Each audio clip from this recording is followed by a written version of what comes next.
You ready to go? Here we go. I'm sorry that I'm doing Muchas it in English and gracias y not lamento que lo haga en inglés y no en Thanks for taking the español. time. I know how Gracias busy por you are. I su can only imagine how busy tiempo. you are. Me puedo Really imaginar grateful. lo ocupada que está, así que le agradezco My magazine muchísimo. sent me here Mi revista me to mandó talk or aquí investigate para primarily, write about hablar de the investigar death y of escribir sobre Alberto Nisman. la But muerte de Alberto I've seen a lot of Nisman, things in Argentina pero he since I've been visto here, and I want muchas to ask cosas you aquí en la a Argentina little desde bit que estoy en el about país y your quería country preguntarle un and poco sobre su país about the 8 years, the y extraordinary sobre 8-year run that los you've had here, and 8 12 años with your husband. I just want to talk to you a extraordinarios little que bit han about that tenido first. aquí junto con los años de gobierno de su marido. You know, I was looking at your record, Estaba and mirando you've todos done a lot, los and the country's been through registros, quite a bit. han hecho mucho, el The país ha atravesado thing that muchas struck me the cosas, most, pero I lo que me think, sorprendió más, the most creo, extraordinary thing was lo más the way that extraordinario fue la Argentina manera en que la prosecuted the military Argentina for its role ha during the period realmente of state juzgado a terror los militares in the durante 70s la and early 80s. democracia por And that hasn't aquellos really been delitos duplicated cometidos en los in Latin 70 y America principios de los or 80. Y esto no practically anywhere else se in the ha world. And I'm producido just casi en wondering ninguna if you could otra just parte talk del a little bit mundo. about how Quería you did que that. I me mean, I think hablara un poco de cómo lograron eso. your husband started the process. Su There's marido that comenzó con amazing un scene where he's proceso speaking to the en generals saying, que "I'm not afraid, le I'm not está afraid, hablando a none los of us are." generales And there's diciendo yo no les I saw tengo this other miedo. really remarkable Y vi moment también at este ESMA when he momento ordered en the la portraits ESMA of Putin donde down. ordenó Very que strong. bajaran las And it's fotos. amazing. And Es it's unprecedented. sorprendente y no tiene It's certainly precedentes unprecedented in the region, realmente. but almost En la región y en el there are mundo, very few diría cases yo, hay where muy pocos casos militaries have had to en face the consequences of los their actions, que whether it's murder, estos, torture, como detentions, esta gente, como los all the things militares, that han tenido que Argentina realmente enfrentar un the period proceso here in por the lo que han 70s, hecho. as you know, was En los so 70 el extraordinary, periodo fue and tan so extraordinario y violent. And tan I'm just wondering if you could talk a little violento. bit about how Quisiera que me hablara un you poco managed to do de that, how you and your cómo husband lo managed to lograron, cómo start usted the y su process, marido which is now, comenzaron I todo think el you have proceso. 500 Creo que ahora people in prison, I tienen think, roughly, 500 with more to come, more personas trials ya underway. en prisión, Just con tell me a más little bit about that. juicios. Hay hoy aproximadamente hay más de 500, creo que 500 condenados, más de 1000 personas en prisión y 900 procesados. Y en realidad es un proceso inédito en el mundo, porque en realidad violaciones a los derechos humanos se han cometido en muchos países del mundo, pero que haya sido precisamente el propio país el que juzgue a esos criminales o terroristas de Estado. El único caso que se conoce es la República Argentina, porque, por ejemplo, en los crímenes de la ex Yugoslavia fueron juzgados por cortes internacionales. Sin embargo, el modelo argentino de reconocimiento de los derechos humanos yo creo que es inédito y tenemos mucho orgullo porque no estamos como le pasa a muchos españoles que están reclamando que las víctimas de la guerra civil española sean juzgados todavía y reclaman en jurisdicciones de otros países. Hubo otros países donde hoy se están violando derechos humanos que reclaman que sean juzgados en otros países. Realmente la Argentina pudo resolver ella misma, la democracia argentina pudo resolver ella misma su tragedia, porque fue una tragedia. Los años 70, 76 al 83, con el retorno de la democracia, fueron una verdadera tragedia. Eso fue una tragedia en cuanto a desaparición de gente, torturas. Fíjate vos que la Argentina tiene el triste privilegio de haber incluido la figura de detenido desaparecido. La figura de detenido desaparecido jurídicamente no existía. Y es una figura que se incluye a partir de lo que sucede en Argentina. Además, Argentina ha tenido un rol muy importante en Naciones Unidas, ha sido miembro fundadora del Consejo de Derechos Humanos de Naciones Unidas, que funciona en Suiza. Hemos firmado la Convención Internacional sobre Desaparición Forzada de Personas. Hoy podemos decir que el mejor equipo de identificación de cadáveres de antropología forense es el argentino, que también con la colaboración de un norteamericano, Clyde Snow, que trabajó mucho y formó mucha gente, y hoy, por ejemplo, están en México trabajando en la identificación de los 43 estudiantes, con lo cual revela que realmente tenía. ¿Cómo lo logramos? En realidad, si uno miraba las encuestas, como hacen todos los políticos, el tema de derechos humanos era una cuestión reservada casi a un sector o a una minoría, las organizaciones de derechos humanos, Madres de Plaza de Mayo, Abuelas de Plaza de Mayo, el CELS, familiares de detenidos desaparecidos, etcétera, etcétera. Pero era un universo reducido, era el universo de las víctimas, de los familiares de las víctimas o de aquellos que creían que no se podía vivir una sociedad democrática con asesinos caminando por las calles. Así que Kirchner tomó este tema no como un tema que figurara en la agenda o en lo que reclamaba, entre comillas, y digo reclamaba porque hoy todos los políticos en el mundo, antes de tomar una decisión o fijar una política, miran las encuestas. Y Kirchner no hacía eso. Kirchner no miraba las encuestas. Kirchner miraba la historia, miraba las caras de la gente, las caras de las madres, de las abuelas, de los hijos, de desaparecidos, de los nietos, en fin.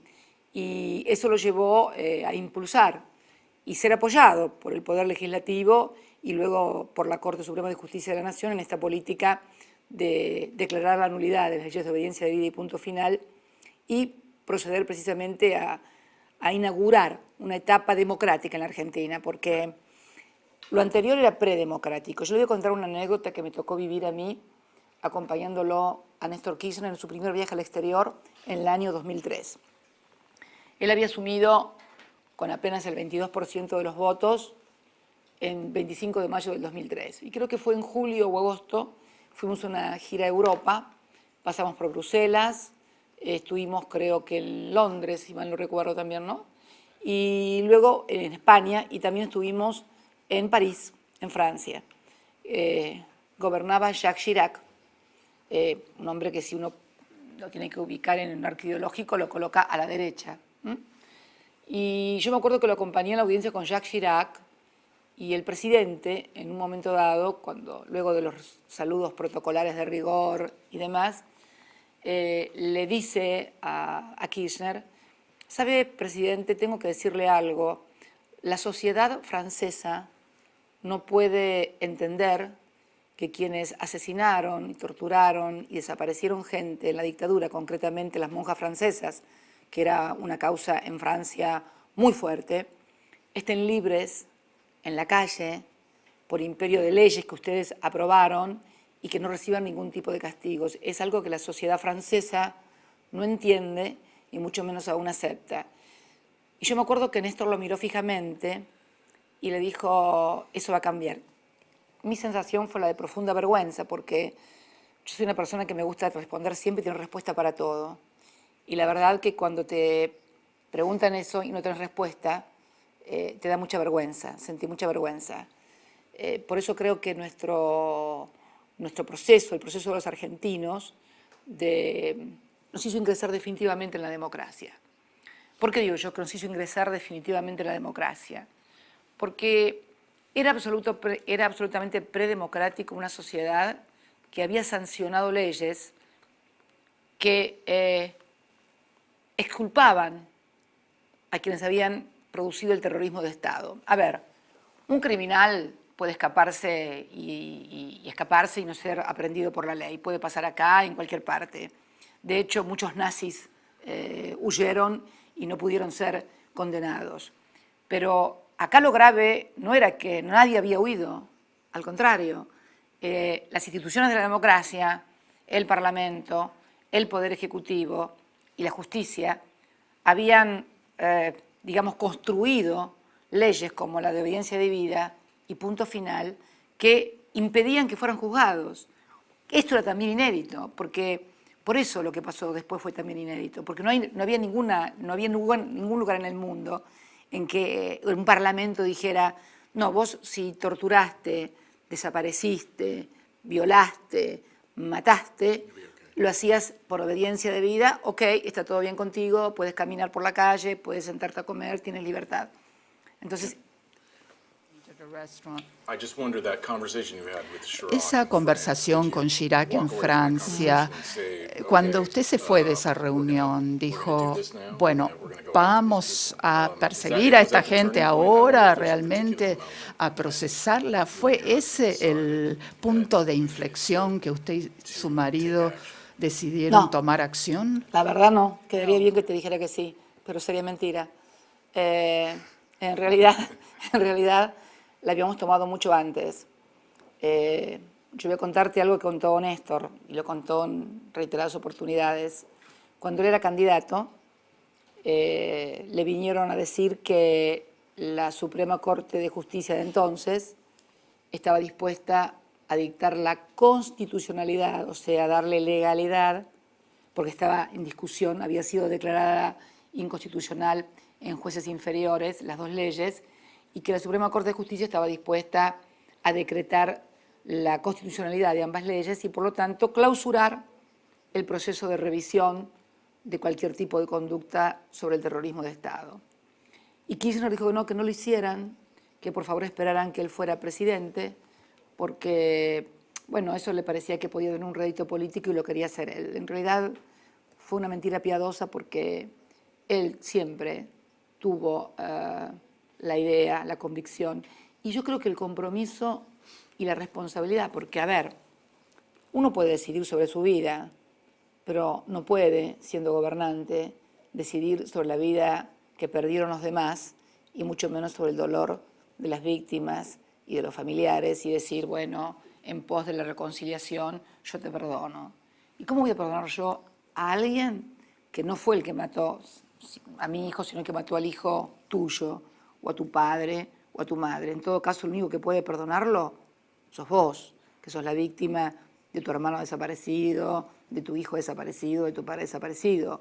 Pero yo, presidenta, en nombre tuyo y de tu dolor, es decir, los perdono a todos, me parece demasiada omnipotencia. No, nunca estuvimos de acuerdo con eso.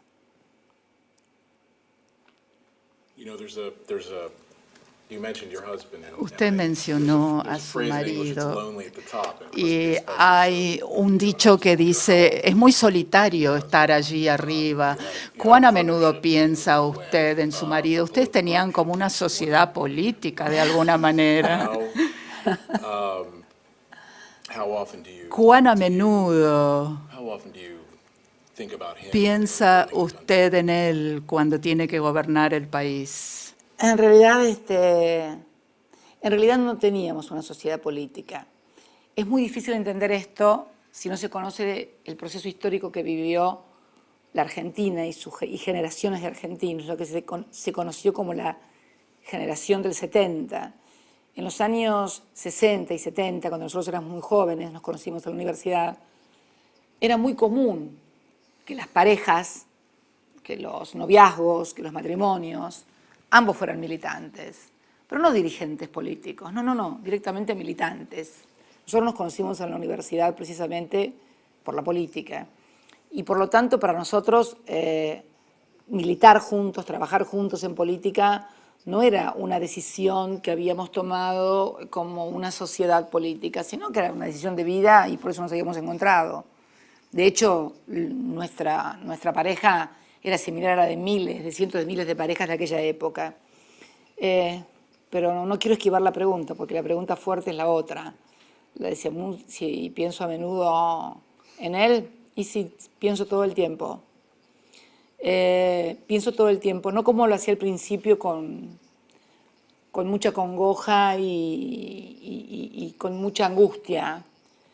Ahora ya pienso con él mirándolo desde otra perspectiva, de todo lo que hizo y siempre me pregunto qué hubiera hecho él, qué haría él. Eso sí, siempre me lo pregunto, qué haría él cuando hay una determinada circunstancia, qué haría él, qué hubiera hecho él.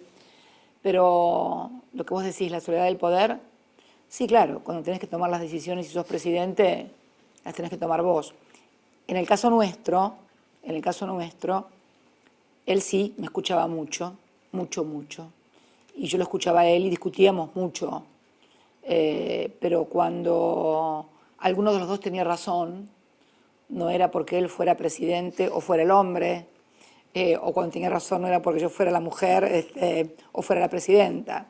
Cuando discutíamos, los discutíamos de a pares, no como marido y mujer, no como presidente o senadora nacional, que yo era senadora nacional, sino como cuadros políticos, como militantes, como dirigentes de un partido.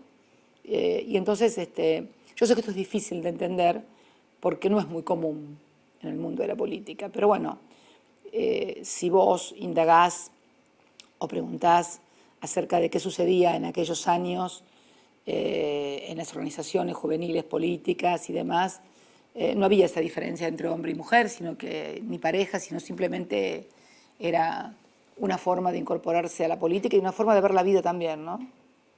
Por eso, bueno, ahora sí lo extraño, sí, claro que lo extraño, lo voy a extrañar hasta el último de mis días.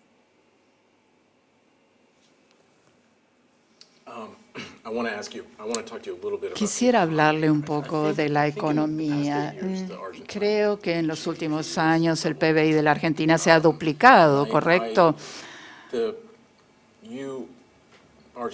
Y Argentina, bajo su presidencia y también bajo la presidencia de su esposo, creo que es justo decir que Argentina ha ido por su camino propio, ha delineado su propio camino y han ignorado mucho de las ortodoxias o las disertaciones de otros que decían esto es lo que países como la Argentina deberían hacer en la condición en la que se encuentra, y ya sea en sus relaciones con los bonistas o en las políticas internas, el renacionalizar algunas de las grandes empresas que habían sido privatizadas. Ustedes han dibujado su propio camino y como se refieren a Menem en su periodo, ¿me puede describir la visión económica de usted para la Argentina? ¿Cuáles fueron algunos de los principios rectores que los han llevado a través de todo este periodo? Absolutamente, sí. Lo que usted señala, lo que vos señalás al principio de la duplicación de nuestro PBI, se suma al desendeudamiento de la Argentina. La Argentina, a partir del golpe de 1976, desde la dictadura, comienza un periodo de feroz endeudamiento y de, adhesión a las políticas del Fondo Monetario Internacional, un periodo también de desindustrialización. La Argentina, en el año 1976-75, en la etapa del golpe, había llegado prácticamente al 50-50, o sea, la distribución del ingreso entre capital y trabajo más importante.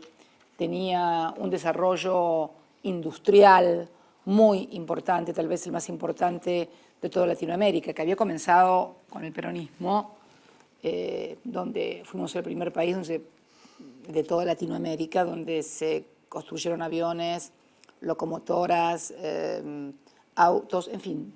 Teníamos un desarrollo industrial que se fue perdiendo y que a partir del golpe y fundamentalmente en la década de los 90 también, se reconvierte totalmente y comienza lo que comenzó en muchas partes del mundo, que es la preponderancia del capital financiero por sobre la del capital industrial o de trabajo. Yo creo que la crisis del 2008 de Lehman Brothers no es una crisis que comience únicamente por tasas de interés o subprime en las hipotecas. Se debe fundamentalmente a la reconversión del sistema financiero internacional, que acá en la Argentina empezó con la dictadura, cuando se reforman las identidades financieras, y que luego se consolida en la década de los 90, cuando los bancos comerciales, que eran meros intermediarios para que el capital pudiera producir bienes y servicios, se convierte en banca de inversión y en los derivados financieros. Entonces el dinero comienza a reproducirse por sí mismo. El dinero ya no tiene que pasar por el circuito de la producción de bienes o de servicios para reproducirse, sino que comienzan a crecer geométricamente los derivados financieros. En la Argentina pasó algo parecido con la convertibilidad, sumado al proceso de desindustrialización. cuando nosotros llegamos, vemos claramente que había dos graves problemas. El endeudamiento crónico de la Argentina, que había alcanzado una deuda del 160% de su Producto Bruto Interno, situación que hoy tienen otros países del mundo, que además estábamos totalmente desindustrializados, o sea, todas las industrias que generan trabajo, valor agregado, que permiten crecer un país, estaban devastadas, porque habían sido devastadas en la época de los 90. Habíamos perdido el manejo de los principales recursos de la economía, de la energía, del petróleo, la administración de los recursos de los trabajadores a través de las administradoras de pensiones y jubilaciones. Entonces comienza, y además teníamos una desocupación del 25%. Entonces hay un discurso de Néstor en Naciones Unidas, el primer discurso que él da en septiembre del 2003, y ahí define lo que yo creo que es el eje de nuestro modelo. Cuando le dice al mundo en esa asamblea, déjennos crecer para poder pagar la deuda, porque los muertos no pagan las deudas. Y crecer significaba comenzar a abrir de vuelta industrias, comenzar a generar trabajo, comenzar a aumentar los salarios para que hubiera demanda, y entonces, vos sabés que en economía hay dos grandes discusiones, si es la oferta o la demanda, o sea, qué es lo que mueve la economía, si lo mueve la oferta o lo mueve la demanda. Nosotros sostenemos que si no hay demanda, no hay inversión, porque los industriales solamente producen si están seguros de que van a poder colocar lo que vende, a no ser que tengas un producto de innovación, como fue Henry Ford con el automóvil, fundador del capitalismo norteamericano, o como fue Bill Gates o Steve Jobs, que a partir de que innovan tecnológicamente, ellos crean la necesidad de la demanda.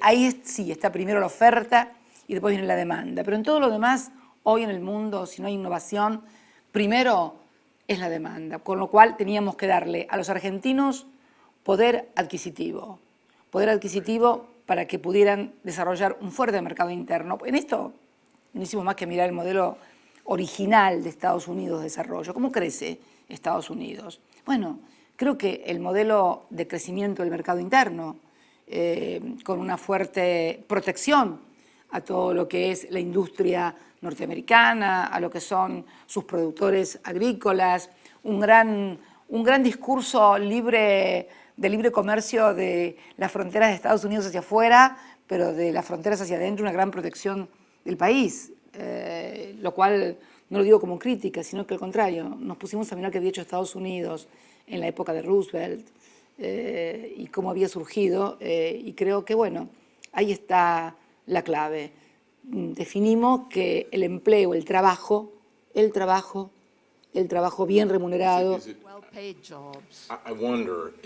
Me pregunto, mirando hacia atrás al 2002, en la época de la crisis, ¿hay alguna lección aprendida? Se preguntan ustedes a veces por Europa, han tenido 7 años ya sin crecimiento en la mayoría de los casos y lo han hecho siguiendo el librito económico estándar, han recortado los presupuestos, los servicios sociales y no han crecido. Me pregunto, ¿usted considera que la forma argentina provee una especie de modelo por lo que ha sucedido en otros países o para lo que ha sucedido en otros países, por ejemplo en Europa, donde sufrieron una crisis similar y no han podido salir de esa crisis? Yo creo que sí, que hay un modelo argentino. De hecho, hoy, por ejemplo, en Naciones Unidas hemos logrado algo inédito. Estamos discutiendo,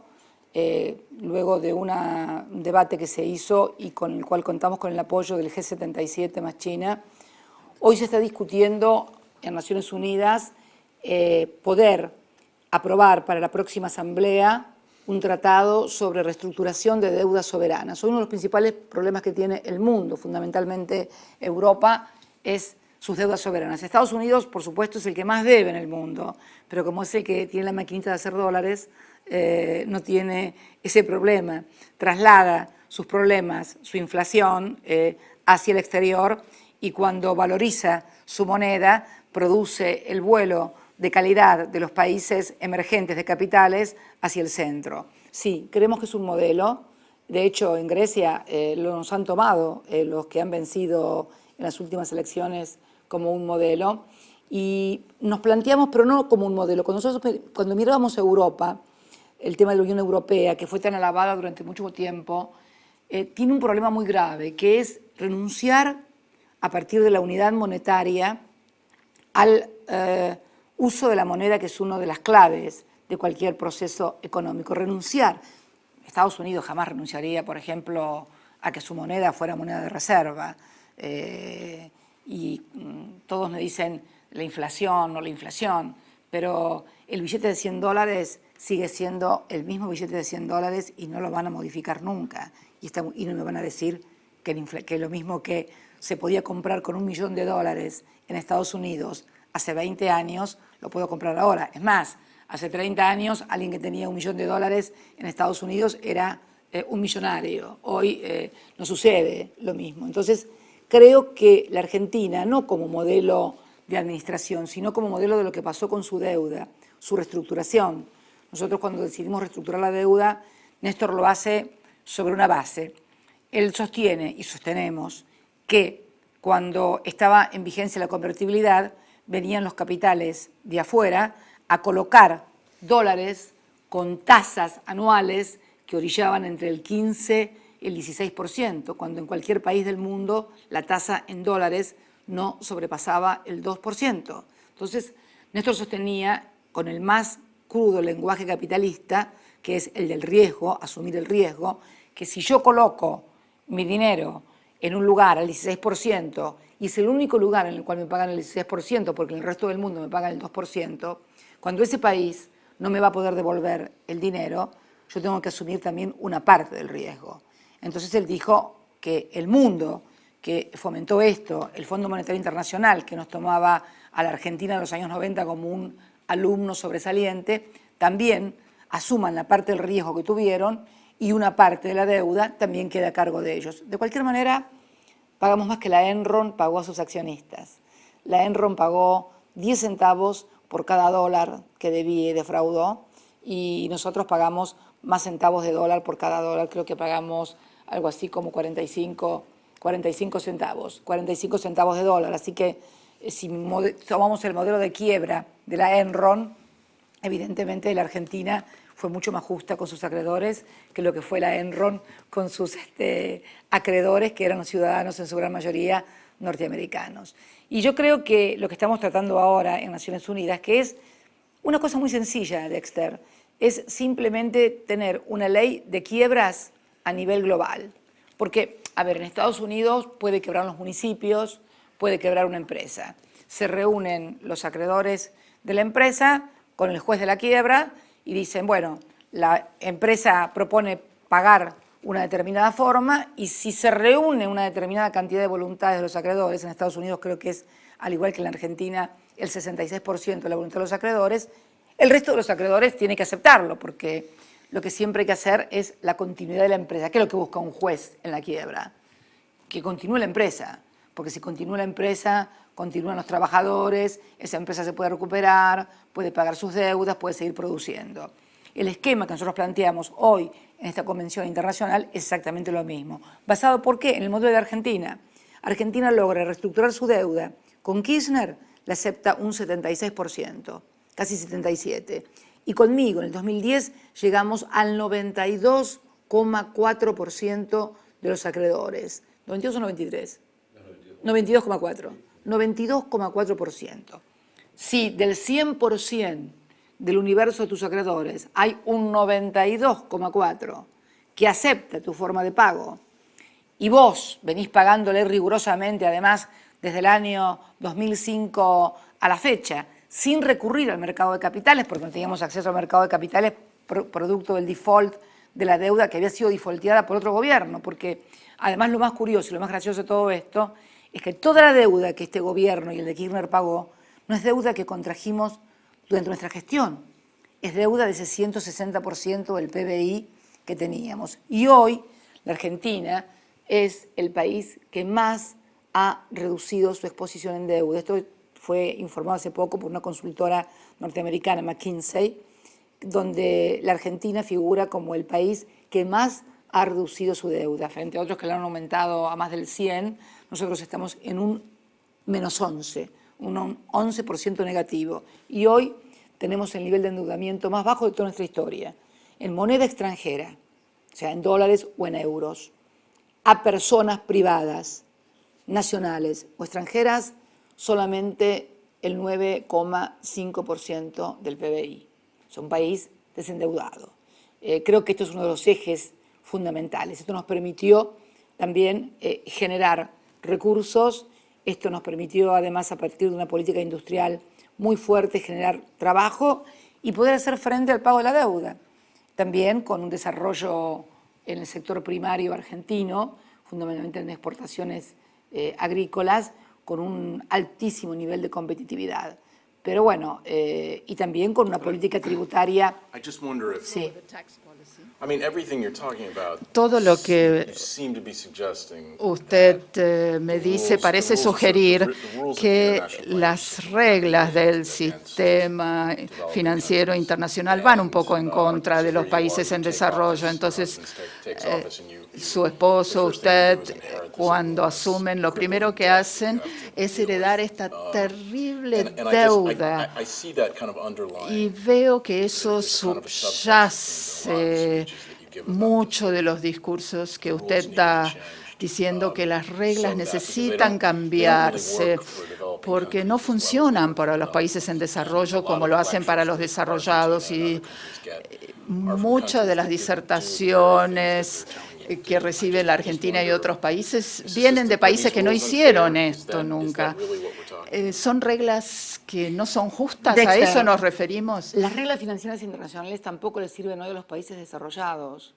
Tu país, Estados Unidos, tiene una brecha de desigualdad como nunca ha tenido en la historia. No sé si has leído el libro de Thomas Piketty, El capitalismo del siglo XXI, del académico francés, es muy bueno. Dice que el periodo global de distribución del ingreso más justo, más equitativo, fue el que se registró entre fines de la Primera Guerra Mundial y la caída del Muro de Berlín. Fundamentalmente después de la Segunda Guerra Mundial y la caída del Muro de Berlín. Allí se produjo en el mundo la distribución del ingreso más equitativo. Hoy las reglas financieras estas tampoco le sirven a Estados Unidos. Hay más de 80 millones de estadounidenses que no tienen cobertura sanitaria. Hay un 1% de estadounidenses que poseen fortunas incalculables frente a una clase media. Friends, por ejemplo, esta serie fantástica Friends, hoy no tendría sentido porque no reflejaría la realidad de la juventud norteamericana o de gran parte de la juventud norteamericana, por ejemplo. O sea que estas reglas finalmente terminan impactando en todos lados porque uno de los problemas que tiene Estados Unidos, que es, por ejemplo, la inmigración ilegal, que tanto discusión y debate interno genera entre republicanos, demócratas, progresistas, liberals, Tea Party y demás. A ver, si realmente en México la gente pudiera vivir mejor, o en Colombia, o en todos los países que quieren ir a Estados Unidos, no habría estos problemas. En realidad, estas reglas financieras no les sirven a nadie, ni a los países desarrollados, ni a los países no desarrollados. Por supuesto, los que terminan pagando el pato son los países emergentes, porque la crisis del 2008, que nos habían dicho que primero estaba circunscripta únicamente al sistema financiero norteamericano y a las hipotecas, luego se expandió hacia Europa, hoy Europa está en crisis, y ahora se traslada de los países desarrollados a los países emergentes al subir el dólar y bajar el precio de las commodities, con lo cual estaríamos retornando a un intercambio comercial similar a los que tenían antes del surgimiento de China. Lo que pasa es que el mundo ha cambiado tanto con la aparición de los gigantes del sudeste asiático, fundamentalmente China y todo el sudeste, que en realidad estamos en un mundo totalmente diferente y los que crean que se pueden conducir de la misma manera que 20 años atrás, me parece que están equivocados.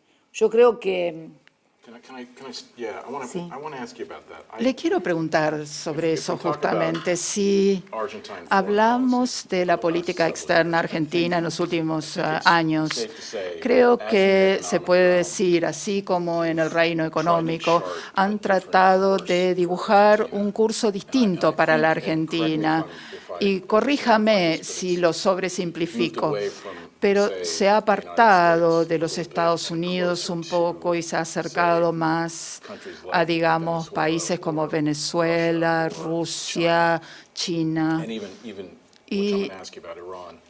Irán. And I wonder, again, if I'm oversimplifying, No sé but si I estoy wonder, when you look at the simplificando world en exceso, and pero see cuando the uno rising and the mira el falling mundo powers, y ve los poderes are you trying to surgentes hitch, y los que you know, disminuyen to en the- su to the- poderío, to the horse that's rising is cuando uno the quiere next, engancharse you know, con el 20 or 40 years belong to caballo, China and Russia, en and los not the próximos United 20 o States? 30 años Does será that Rusia y China y explain no Estados the Unidos. Entonces, different course eso that explica el charted camino for diferente que Argentina? ustedes han delineado para la Argentina. Utilizaste una palabra que es simplificación, que también tuya la simplificación. Yo creo que es falta de información. I'm a journalist. Sí, es falta de información. ¿Por qué? Primero, en nuestro país el primer inversor es España y el segundo inversor es Estados Unidos. Aquí en la Argentina hay no menos de 500 empresas norteamericanas, de las cuales figuran de las 100 más importantes de los Estados Unidos. El superávit, mientras estaba en la década de los 90, nosotros teníamos superávit comercial con Estados Unidos. Hoy Estados Unidos tiene superávit comercial con nosotros. El primer déficit que tenemos lo tenemos con China, pero el segundo déficit comercial lo tenemos con Estados Unidos.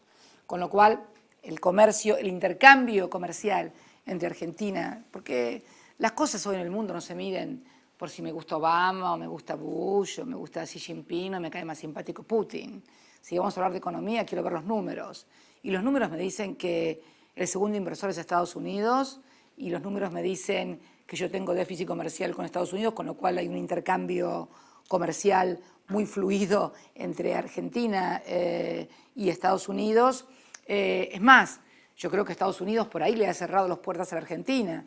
Vos fíjate que estamos a punto de ganar un panel en la OMC porque Estados Unidos no permite que ingresen las carnes argentinas, que son las mejores del mundo, con barreras pararancelarias o fitosanitarias, o nos impide también el ingreso de limones en defensa de sus productores, y Argentina es el primer exportador y productor mundial de limones, con lo cual no hay un alejamiento de Estados Unidos para acercarse a Rusia o a China. Hay simplemente la admisión de que hay un mundo multipolar, o sea, que los chinos hayan evolucionado lo que evolucionaron del año 49 a la fecha. Por ejemplo, yo tengo un ejemplo que siempre digo. En el año 49, Argentina fabricaba locomotoras, trenes, aviones, barcos. En el año 49, Mao llegaba a Beijing, luego de la larga marcha, con millones de chinos hambrientos comiendo una escudilla de arroz a la semana. Ahora vas a China y se ha convertido en una potencia mundial. Es el principal acreedor de Estados Unidos porque es el mayor tenedor de bonos de Estados Unidos. En el G20 no se decide absolutamente nada si no lo aprueba Estados Unidos y lo aprueba China. Tengo que decirlo con todas las letras. El G20 podría ser el G2. Sacarle el cero, lo dejamos a China y Estados Unidos y funcionaría exactamente igual. Con lo cual, agitar el fantasma de que la Argentina o algunos países latinoamericanos se acercan a China o a Rusia, no, hay un mundo diferente. Y también es cierto que China ofrece inversiones a nuestro país en materia de obras de infraestructura, como represas hidroeléctricas, como financiamiento de trenes. Fíjate vos, Mao llegaba comiendo arroz en el 49 y nosotros hacíamos locomotoras y trenes. Ahora yo no puedo construir en mi país, por todo el proceso de desindustrialización que hubo, locomotoras y trenes, y se las compro a China, que me da además un financiamiento muy importante. Entonces, no es un problema de acercamientos, porque hoy A ver, alguien puede pensar que China también tiene un particular modelo de desarrollo económico, pero en realidad hoy la división de este-oeste, de capitalismo y comunismo que conocimos, se terminó con la caída del muro de Berlín. Y en realidad estamos en una etapa totalmente diferente. Algunos creyeron que cuando se cayó el muro de Berlín, como Francis Fukuyama, se acababa la historia. Entonces, yo creo que la historia, si la dividimos como se dice que el descubrimiento de América inauguró la etapa moderna o el Renacimiento, dicen otros. Yo creo que los historiadores del día de mañana van a discutir cuándo realmente nace el posmodernismo, si es con el muro de Berlín o si es con la caída de las Torres Gemelas. Si vos me preguntás a mí cuándo creo que se marca una nueva época, es con la caída de las Torres Gemelas. Y te voy a explicar por qué. Yo no me acuerdo qué estaba haciendo el día que se cayó el muro de Berlín. Si me preguntás a mí, ¿qué estabas haciendo vos en el 89? ¿Qué estabas haciendo en ese momento? La verdad que no me acuerdo. Ahora, si me preguntás qué estaba haciendo el día de las Torres Gemelas, te lo puedo contar por día, por hora, con lujo de detalles. Pude mirar el segundo avión que se estrellaba en la segunda torre. Creo que, aunque viva 100 años más, eso no me lo olvido más. Esto es lo que te marca cuando una época cambia, cuando alguien puede pensar en un momento dado qué estaba haciendo. Y yo creo que le preguntás a los 7.000 millones de habitantes que tiene el mundo qué estaban haciendo ese día, 11S, y todos te van a contestar qué estaban haciendo. Y estoy segura que la mitad del mundo no debe saber ni qué pasaba cuando se cayó el muro de Berlín. Que sí, que era una cuestión de geopolítica, de seguridad de Estados Unidos, su enfrentamiento con Rusia o la Unión Soviética, para decirlo con mayor propiedad, puede ser. Pero lo cierto es que estamos en un mundo nuevo, en una nueva etapa civilizatoria, donde ya la puja no es a partir de este modelo económico en términos de propiedad de los medios de producción, del capitalismo, de cómo queremos vivir, si va a haber consumo. Todos quieren consumir. Yo siempre digo que el muro de Berlín se cayó para los dos lados. Yo no creo que el muro de Berlín se haya caído porque Estados Unidos era más poderoso militarmente o económicamente o financieramente o científicamente. Yo lo que creo es que el muro de Berlín se cayó porque los que vivían del lado comunista querían vivir como vivían de este lado, consumiendo, con libertades, decidiendo su vida y no que el Estado te lo planifique. Ese es el gran triunfo. Que esto es lo que no creo que nos alcanza a visualizar actualmente en la problemática mundial. No estamos en una etapa civilizatoria nueva porque la gente ya ha decidido, por lo menos el mundo que nos es común, ha decidido cómo quiere vivir. Yo acabo de estar en China, es la tercera vez que voy a China, ¿no? Tercera vez que voy a China. La primera vez fui en el 2004 con Kirchner, todavía veía bicicletas en Beijing. La segunda vez fue en el 2010, ya fui como presidenta. Y ahora acabo de venir. No vi en Beijing, por lo menos porque yo anduve una sola bicicleta.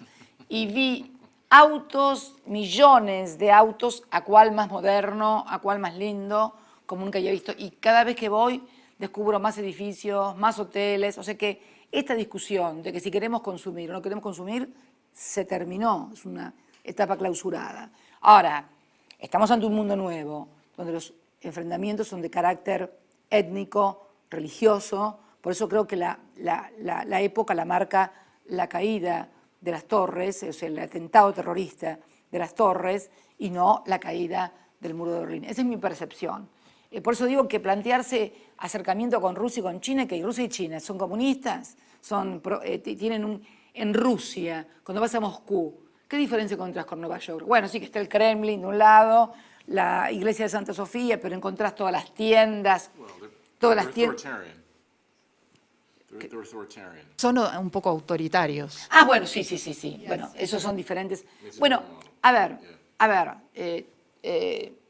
yo leí una columna muy interesante sobre eso de autoritarismo, hay que verlo también. Yo leí una columna muy interesante en el New York Times cuando sucedió la tragedia de Charlie Hebdo. Un periodista estrella del New York Times, no recuerdo cuál, tú lo debes recordar mejor, dijo, ¿te acuerdas que había salido la consigna "Yo soy Charlie Hebdo" en todo el mundo? ¿Te acuerdas? Bueno, yo creo que hubo un artículo del New York Times que dijo, un famoso columnista que decía, yo no soy Charlie Hebdo. Y decía que había mucha hipocresía en Estados Unidos porque si alguien quisiera escribir lo que escribían los de Charlie Hebdo en Estados Unidos, seguramente el gobierno o algún fiscal, burlándose de la religión o burlándose de Estados Unidos o burlándose de la bandera o burlándose, no lo hubieran permitido. Es más, este periodista hablaba de que en muchos campus universitarios estadounidenses no se permitía que determinados dirigentes que no caían bien o que tenían ideas un poco radicales hablaran. Entonces él decía que había mucho de hipocresía en eso. Bueno, de hecho, en Estados Unidos recordamos la periodista del New York Times que fue condenada por mencionar el nombre de una espía, de la esposa de un embajador o de alguien de la CIA que era embajadora, no recuerdo exactamente el episodio, tú te debes acordar, pero fue una periodista que fue presa. En mi país, por ejemplo, sería imposible e impensable, afortunadamente, que ningún periodista fuera preso por mencionar que fulanito es de la CIA o es del Mossad o es de los servicios de inteligencia argentinos. Por eso te digo que la noción de autoritarismo habría que analizarla con mayor prolijidad, mayor detenimiento y verificando qué pasa en casa, ¿no? Si puede, mencióneme el acuerdo con Irán, si me puede hablar de eso. Ha sido ya debatido en mucho detalle, en especial desde la muerte de Alberto Nisman, pero ¿qué es lo que trataban de lograr en este tipo de acercamiento que estaban negociando? A la distancia parece, bueno, sufrieron este terrible ataque terrorista en 1994, pasaron 20 años. Hay aquí un tribunal que acusó al iraníes, a un miembro de Hezbollah, pero no sucedió nada. Me pregunto, ¿qué es lo que intentaban lograr y qué no querían obtener en esa negociación con Irán? A ver, vamos a empezar. Esta historia no empieza con el memorándum de entendimiento de Irán. Esta historia empieza primero en 1992 con la voladura el 17 de marzo de la Embajada de Israel. Se va a cumplir ahora 23 años. 23 años de la voladura de la Embajada de Israel sin que haya un solo condenado ni un solo detenido. Yo en ese año, 1992, era diputada provincial en la provincia de Santa Cruz, una lejana y perdida provincia.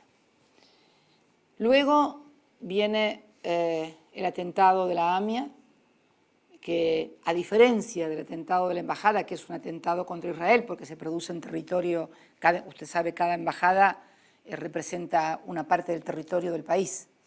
Viene el atentado del 18J, del 18 de julio de 1994, que no es un atentado contra la comunidad judía, es un atentado contra la Argentina, porque se produce en territorio argentino y se produce y muere gente y se produce en la asociación mutual judía, pero son personas que profesan la fe judía, pero son argentinos los muertos.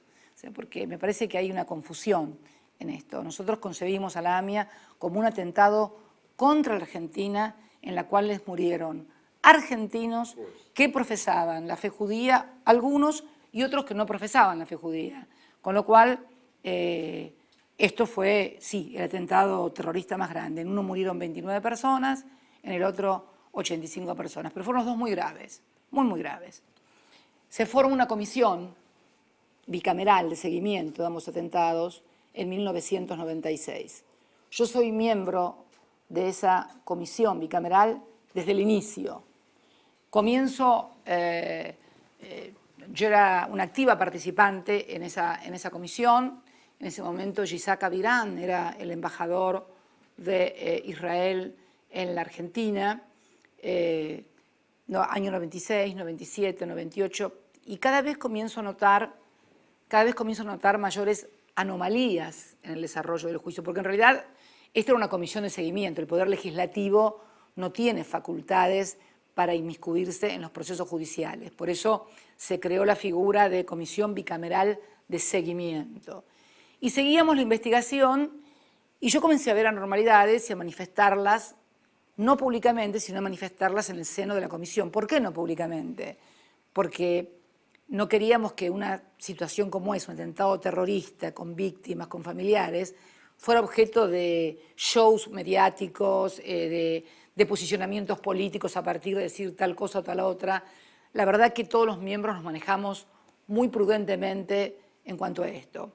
En mi último informe, el que yo firmo en Disidencia Total, luego de un episodio, que es cuando le tomamos declaración a quien había sido secretario del juez Galeano, el doctor Claudio Lischif, que revela toda la trama de cómo se había hecho. Nosotros veíamos muchísimas irregularidades. Yo les decía a muchos familiares, esto no va a pasar el juicio oral, porque un papel aguanta cualquier cosa, pero un juicio oral y público requiere de pruebas, requiere del derecho de defensa, y además, en este marco, se desarrolló también una campaña presidencial en ese momento, y todo culminó finalmente, como yo lo decía en el informe, en el año 2004, el Tribunal Oral Federal demolió literalmente la causa de Galeano, liberó a todos los detenidos y hoy, a 21 años, al igual que a 23 años, seguimos sin un condenado y un detenido.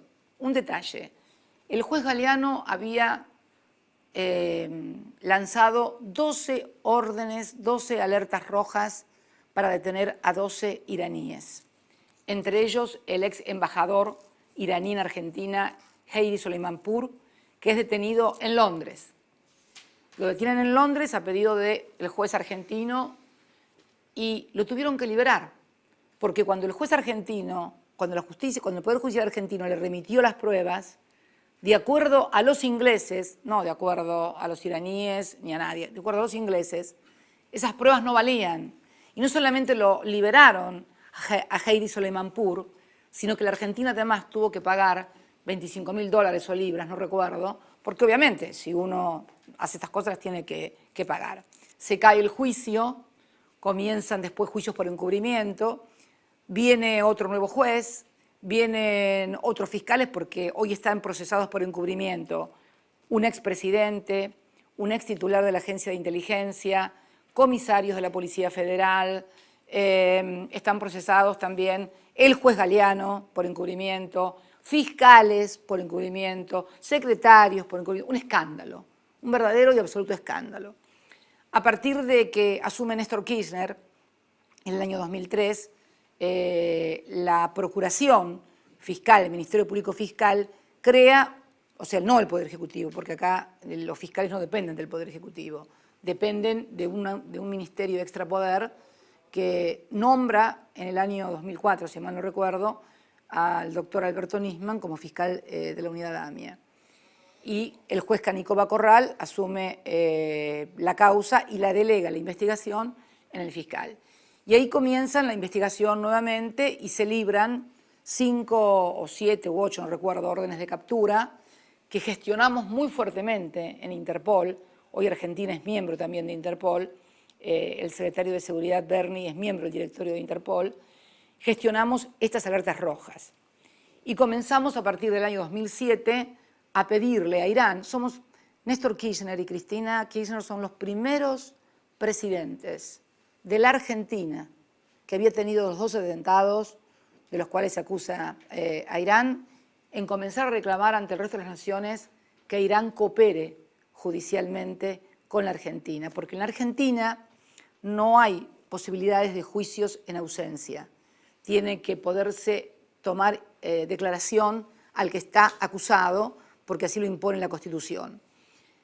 El problema es que, al mismo tiempo, Irán tiene una ley que data de la época del Shah de Persia, no es una ley de esta administración, que impide que ciudadanos iraníes sean extraditados a otros países para ser juzgados. Es una ley similar, por ejemplo, a la que tiene Brasil.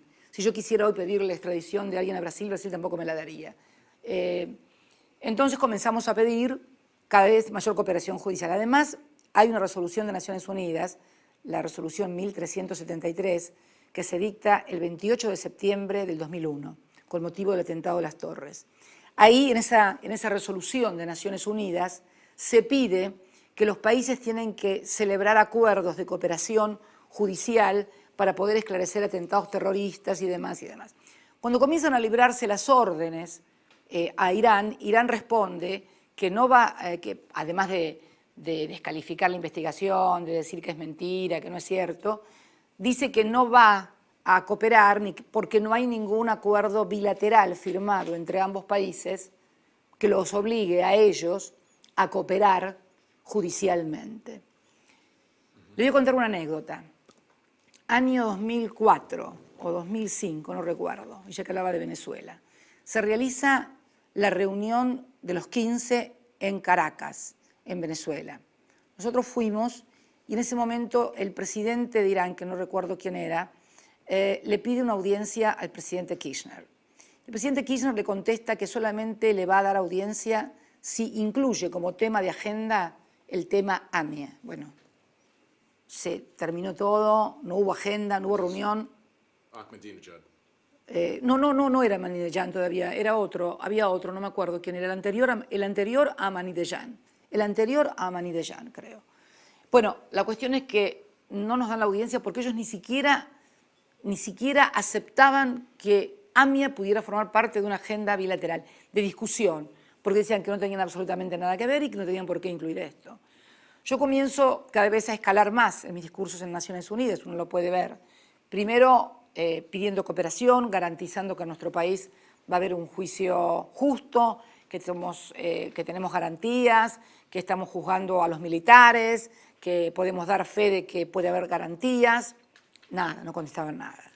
Después proponemos, tomando el caso Lockerbie de Libia y Estados Unidos, que el juicio, si no tenían confianza en Argentina, se hiciera en un tercer país. Se hiciera en el país que nos pusiéramos de acuerdo con autoridades judiciales que no fueran ni argentinas ni iraníes, que fue la solución a la que arribó Estados Unidos, Inglaterra, con el derribo del avión que después Libia entregó a las personas, con indemnizaciones y demás. Tampoco lo aceptaron. Seguimos hasta que finalmente, yo creo que fue en el año 2012, en que el canciller que habla contesta que están dispuestos a iniciar conversaciones con la Argentina para llegar a un acuerdo sobre la cuestión de la AMIA. Esto solo, en términos de política internacional y en términos de materia penal, fue un triunfo argentino sin precedentes. Porque si yo quiero hablar contigo de la muerte de Kennedy y digo, Dexter, tú tienes que sentarte a hablar conmigo de la muerte de Kennedy porque tú eres culpable de la muerte de Kennedy, de haber participado en el complot. Dexter, vos nunca vas a aceptar sentarte conmigo por decir, ¿qué tengo que ver yo con la muerte de Kennedy? Nosotros logramos que Irán aceptara una discusión sobre el tema AMIA cuando la había negado durante décadas. Y no solamente logramos eso, sino que logramos firmar un memorándum de entendimiento. ¿Por qué le parece que acordaron hablar del tema? Me pregunto a veces, usted no puede hablar por ellos, pero... Yo no puedo hablar por lo que ellos pensaron. Yo creo que hubo una gran presión internacional, creo que esto se suma, porque hay que mirar también, cuando uno mira a AMIA, cuando uno mira la cuestión de Medio Oriente, no puede mirar solamente lo que pasa en Irán, no puede mirar solamente lo que pasa en Argentina, sino que tiene que ver el contexto. Por ejemplo, ahora Barack Obama. La administración Barack Obama está negociando desde hace ya tiempo un acuerdo de no proliferación nuclear con Irán, acompañado por el resto de los miembros permanentes del Consejo de Seguridad, más Alemania. Vienen conversaciones secretas desde el año 2009, nos venimos a enterar ahora. Yo quiero recordarles a todos que el año 2009 es el año en que Barack Obama asume. ¿Y esto qué convierte a Barack Obama en un traidor a Estados Unidos por querer negociar un tratado de no proliferación nuclear que asegure que no estalle una guerra peor de la que aún hay en Medio Oriente? No, a mí me parece que es un ejercicio de responsabilidad absoluta y de cuidar la seguridad en serio, no solo de los Estados Unidos, sino del mundo. Bueno, ahora nos enteramos que Barack Obama está negociando desde el año 2009 y resulta ser, cuando yo estuve sentada en el Consejo de Seguridad, que el día anterior. But can I stop you? When you, Me but permite un minuto. As regards to the pact with Iran, En I cuanto think al pacto con the Irán, criticism is creo that que la crítica not seeking es justice que anymore. You're just ya trying to no buscan get que the se money haga out of the way, justicia, get están the tratando de standing sacarlo between del medio better al relations tema between Argentina and Iran. porque Is esto that- se you've entromete heard entre the las mejores criticism relaciones of- entre Irán y la is that a Argentina. fair Usted ha criticism escuchado that estas you were críticas. willing ¿Le to- parece que Perdón, esas son críticas justas? No entendí. Sorry. Sí. The criticisms that has been made La about crítica the Argentine government's efectuada negotiations with respecto de Iran las is that negociaciones del gobierno de they're la no Argentina longer con Irán trying to es seek que ya justice no as you've been tratan doing de for many, many buscar years. justicia como lo han hecho But durante you tantos años, signaled a sino willingness to them que to make a muestran political una deal voluntad over this tragedy, de which is firmar essentially to set up this un truth acuerdo commission político respecto de esta and take tragedia. testimony from people and- Van a and then we recibir can all testimonio de la walk away from it and gente we y can have a después nos normal alejamos relationship and todo our de trade este can tema grow y and, podemos we can aumentar be el friends. comercio, No, podemos ser no, amigos con Irán. That's the criticism. Esa es la crítica que usted la No, debe no. haber No, escuchado. no. Sí, claro. Críticas escucho de toda naturaleza, pero en realidad eso no se corresponde con la realidad. Para que haya condenados y para que pueda juzgarse el crimen de la AMIA, que reitero, hace 21 años, porque yo digo, esto no pasó hace 2 años, ni 3, ni 4, durante nuestra gestión. Sucedió hace 21 años. El comercio con Irán, en realidad, decreció después de la firma del acuerdo de memorándum de entendimiento. Nosotros, crudo iraní, no necesitamos porque no nos sirve en nuestras refinerías, o sea que el intercambio comercial es una cosa comprobable, tan verificable como lo que yo le decía anteriormente. Lo que yo digo es que no tenemos que ser hipócritas. El tema es reclamar todos los años como una letanía, reclamar todos los años como una letanía en Naciones Unidas para quedar bien. Por favor, Irán, señores, ayuden. No me pongo nunca de acuerdo. Todos los años vamos a Naciones Unidas, decimos lo mismo. Todos los años la comunidad acá se junta frente al nuevo edificio de la AMIA. Y pasaron 21 años y nadie ha logrado nada, salvo nosotros que habíamos logrado este acuerdo, que si no hubiera sido declarado inconstitucional por la justicia argentina, nosotros estaríamos en condiciones de exigirles ya a los iraníes en Naciones Unidas que cumplan lo que firmaron, que cumplan con el acuerdo de la Comisión de la Verdad integrada por 7 juristas de renombre internacional, que cumplan con la posibilidad de que el juez argentino se traslade a Teherán, porque este era el objetivo fundamental, que el juez Canicova Corral pueda ir a tomarles declaraciones a los iraníes a Teherán, porque una vez que les toma declaración a los iraníes en Teherán, el juicio puede seguir su marcha, pueden ser procesados, se pueden presentar pruebas. Ahora estamos exactamente igual que hace 21 años, sin condenados, sin detenidos, y bueno, y también se dijo que era para levantar las alertas rojas. Usted habrá escuchado a Robert Noble, que fue hasta el año pasado el director general de Interpol, decir que todo lo acusado, que todo lo que se había hecho era absolutamente falso.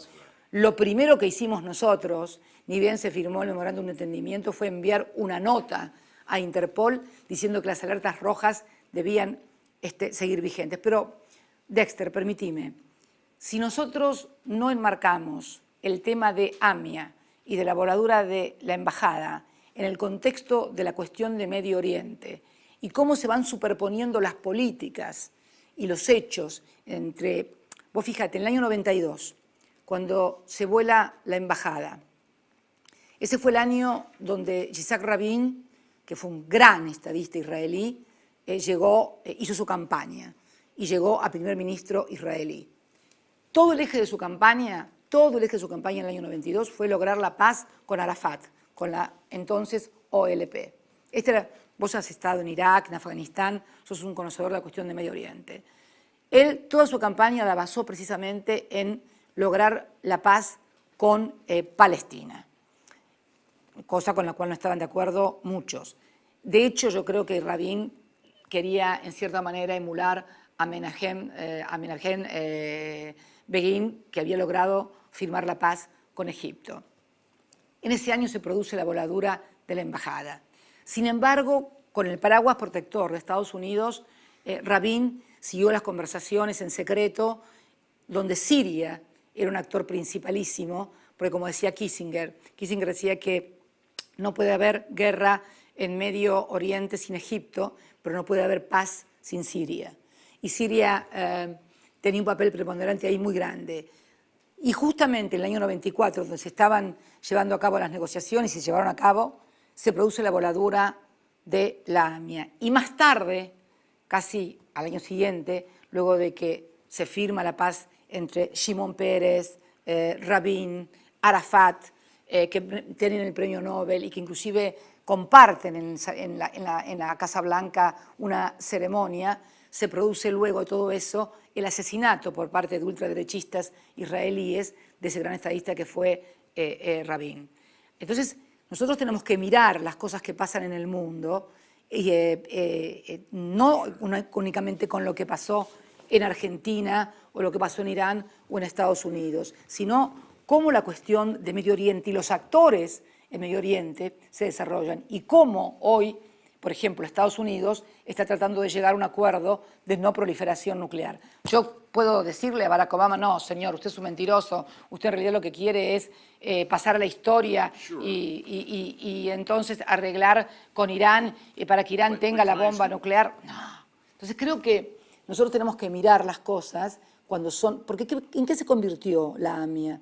La AMIA se convirtió, como yo lo dije, en el juicio oral, cuando me llamaron a declarar como miembro de la comisión, en un tablero de ajedrez de la geopolítica nacional e internacional. Vos fíjate, yo era miembro de la comisión y se acusó a los policías de la provincia de Buenos Aires, a la famosa bonaerense, una policía muy cuestionada, de haber sido partícipes del atentado. ¿Por qué era esto?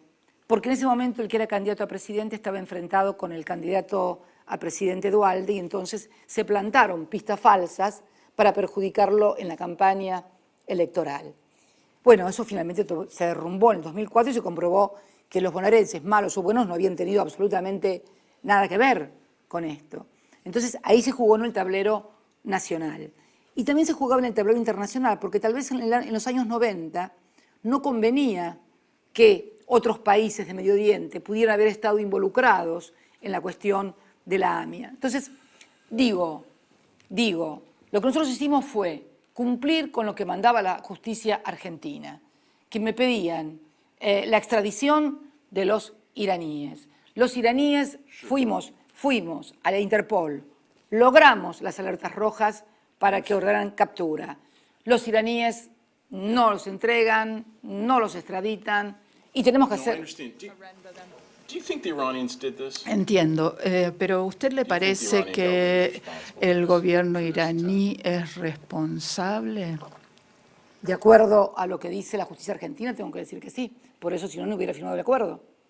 Y si yo pensara que la justicia argentina no tiene razón, que está acusando mal, de cualquier manera tenemos que decir una cosa. En mi país nadie es culpable hasta que no es condenado por sentencia firme o en su país. Pero obviamente que pienso que Irán tuvo que ver, si no, ¿por qué como presidenta voy a estar pidiendo que extraditen? Tengo que cumplir con las órdenes del juez que manda a pedir la extradición de fulanito de tal, menganito y sultanito, que son miembros o ciudadanos iraníes. Obviamente, si no, sería casi absurdo. El acuerdo que negociaban y firmaron, ¿le parece que llevaría al arresto de los iraníes o llevaría a hacerse justicia en este tema? Llevaría fundamentalmente a que el juez pudiera viajar a Teherán a tomarles declaración, porque así como hay una ley en Teherán que impide la extradición de iraníes, hay una ley en Argentina que impide juzgar a la gente en ausencia. Entonces estamos en una situación de punto muerto en el cual ni los iraníes extraditan ni el juez le puede tomar declaración a los iraníes. De ese punto muerto de 21 años es del que quisimos salir con el acuerdo. Lo que sucede que paralelamente también se dan, a ver, no vamos a ser ingenuos. Tú has sido corresponsal en Afganistán, en Irak, en Pakistán, sabemos cómo se mueve la política internacional, sabemos cómo se mueven los servicios secretos de inteligencia de todos los países, desde la CIA, el Mossad, los servicios de inteligencia de los países de Europa, todo. O sea, hay un tablero internacional que no puede ser desconocido. La Argentina se vio inmersa en ese tablero de la geopolítica internacional, que es la cuestión de Medio Oriente, como decimos acá, sin comerla ni beberla, porque no es un conflicto. A nosotros nos trajeron el conflicto a través de los atentados. Y lo que nosotros queremos es salir de ese conflicto, porque lo que nosotros queremos es hacer justicia para los 85 muertos de la AMIA. Esto es lo que nos mueve. Yo siento que tengo una deuda. Hoy me preguntabas sobre el terrorismo de Estado. ¿Por qué Kirchner había querido abordar el tema del terrorismo de Estado? Porque había que mirar la cara a los familiares y a los hijos. Y acá no hay que ver lo que dice Estados Unidos, lo que dice Irán, lo que dice Israel o lo que dice la presidenta de la Argentina. Hay que mirarle la cara a los familiares de los 85 muertos y por ellos hacer todo lo posible para que haya juicio y castigo a los culpables. Y este fue el camino que a nosotros nos guió. Ahora, se meten intereses internacionales porque entonces conviene que Irán aparezca como renuente para hacer otra cosa. Entonces, ese es el tema. Entonces, básicamente es poco probable que alguien de Irán vaya a la cárcel. Eso sería lo lógico para decir en este momento. No, de ninguna manera. Si el acuerdo que firmamos fuera declarado constitucional en la Argentina, nosotros, en virtud de las convenciones de Naciones Unidas, porque no te olvides que es un convenio bilateral en el marco de lo que es la reglamentación de los tratados internacionales y demás. Si ese tratado pudiera ponerse en marcha, que nunca se puso en marcha, nosotros estaríamos en condiciones de exigir en la ONU que se diera cumplimiento a un tratado bilateral hecho en el marco de lo que establecen las convenciones bilaterales de la ONU, en el marco de la convención de la resolución 1373 de Naciones Unidas, por ejemplo. Estaríamos en condiciones, pero para eso necesitamos que sea declarado constitucional en la Argentina, de modo tal que me permita exigirle a Irán que lo apruebe y que lo cumpla. Ahora, si me lo traban acá, es evidentemente que hay intereses que tal vez no quieran y que tal vez les sea más conveniente intereses geopolíticos o intereses de organismos que intervinieron en la Argentina porque ya te digo, la investigación empezó hace 21 años y hubo un juicio en el medio en el cual se fraguaron pruebas, se cayeron testimonios, expresidentes, por ejemplo, todavía no empezó el juicio de encubrimiento.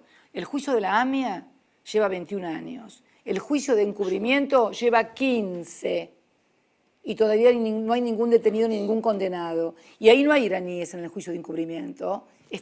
Hay un expresidente, hay un ex secretario de inteligencia, hay comisarios, hay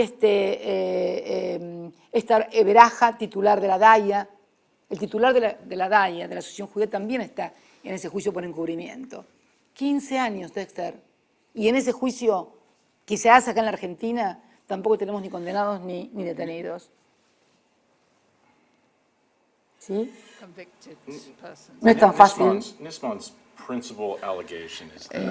El alegato principal o la denuncia principal de Nisman es que había un acuerdo por sobre la mesa y otro secreto por debajo de la mesa. Había un acuerdo para básicamente eliminar a los iraníes de las listas de Interpol. ¿Eso se debatió, se conversó en algún momento o esto es pura fantasía? Dexter, tú eres un periodista serio, de un medio como The New Yorker serio. Un tratado internacional es lo que dice el tratado internacional. Esto es como que me digan que cuando se firmó, no sé, el acuerdo, el armisticio después de la Segunda Guerra Mundial, había abajo de la mesa un tratado que nadie conocía. realmente me parece casi infantil. Y cuando además se dice esto sin ningún tipo de pruebas, realmente es grave, es una seriedad, es una gravedad institucional muy seria, porque se está acusando no a una presidenta y a su canciller, que además es judío, que además, por si todo fuera poco, es de origen judío y de fe judía, de origen judío y de fe judía. Y se acusa a la Argentina y a un gobierno que fue el que más recursos puso humanos y económicos para la investigación, el que creó la unidad especial de investigación a través de la Procuración Fiscal, el que reclamó ante Naciones Unidas como nadie lo había hecho, el que se animó a acusar públicamente a los iraníes ante todas las naciones del mundo. Realmente, y cuando se presenta la denuncia, una denuncia sin ningún tipo de pruebas, que fue absolutamente desestimada, porque carece de pruebas y fundamentos. Entonces yo tengo que pensar que esto tuvo que ver con movimientos y desplazamientos que yo también efectivicé de servicios de inteligencia argentinos durante el mes de diciembre, que habían tenido una activa participación con la investigación de la AMIA desde el año del atentado a la fecha. Pero no hay ningún acuerdo secreto, entonces. ¿qué acuerdo, cuál sería el acuerdo secreto? Porque, a ver, ¿cuál sería? Yo pregunto, ¿cuál sería? Well, I mean, your foreign No, minister yo te was pregunto, meeting ¿cuál sería? secretly. ¿Cuál sería el acuerdo secreto? Well, your foreign ¿Y cómo lo minister was llevaría a meeting cabo? secretly. ¿Cómo el llevaría a ministro- cabo, además? Primero, ¿cuál sería el acuerdo secreto? Primera pregunta. Nadie me lo puede responder. Segundo, ¿cómo podría hacer algo secretamente cuando los ojos de todo el mundo, las cámaras de todo el mundo, vos periodista y junto a vos miles y millones de periodistas, todos los países del mundo están mirando? Si mañana Obama llega a un acuerdo con Irán sobre no proliferación nuclear, yo puedo decir, no, seguramente hay un acuerdo secreto por abajo firmado que les va a permitir construir la bomba atómica para que ataquen a Israel o en el Medio Oriente.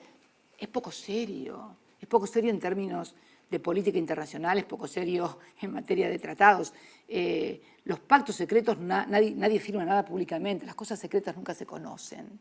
Las cosas que hace la Mossad no las sabe nadie. Las cosas que hace la CIA no las sabe nadie tampoco. Esas son cosas secretas. Las cosas que firmamos los jefes de Estado en un tratado, en un acuerdo, nunca pueden ser secretos. Son públicos, se inscriben en Naciones Unidas, están a la vista de todo el mundo. Pueden cumplirse o no cumplirse, que son dos historias aparte.